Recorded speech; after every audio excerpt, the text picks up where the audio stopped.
Here we are in week 4 of one of our longest ever election campaigns, except apparently it's not long enough for us to have a serious conversation about climate change.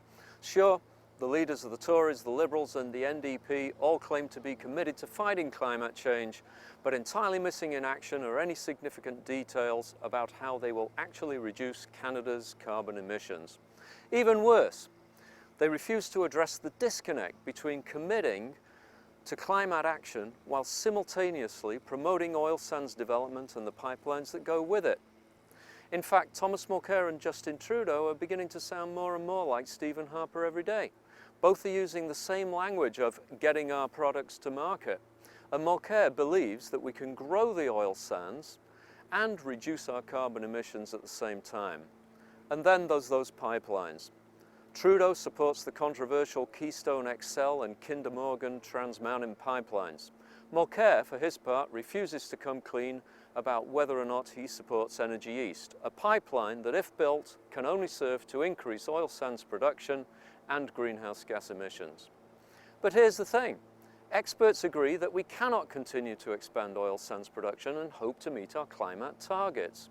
In direct contradiction to Mr. Mulcair, some NDP candidates have spoken this truth. NDP star candidate Linda McQuaig sparked a controversy when she said that we may have to leave some of our oil in the ground. Ms. McQuaig was quickly shut down, but local NDP candidate Matt Henderson didn't get that memo. Henderson talks openly about opposing pipelines and keeping oil in the ground. But as an NDP candidate, surely he realises that NDP MPs are expected to toe the party line. And that means voting the way your leader tells you, or face the consequences. So Matt, are you prepared to risk punishment or being thrown out of caucus in order to vote against pipelines and the expansion of the oil sands? And what about you, Joyce Bateman and Jim Carr? You need to explain to voters just how you'll address the biggest environmental issue of our time. Because your leaders sure aren't doing it. As a Green candidate, I know where I stand, and I think it's only fair that the voters of Winnipeg South Centre should have a chance to compare candidates' positions on climate change.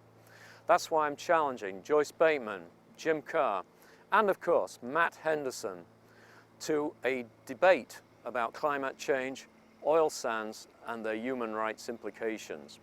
Let's meet at a mutually acceptable time and place so that Winnipeggers can know where we all stand. I'm Andrew Park, your Green Party candidate in Winnipeg South Centre.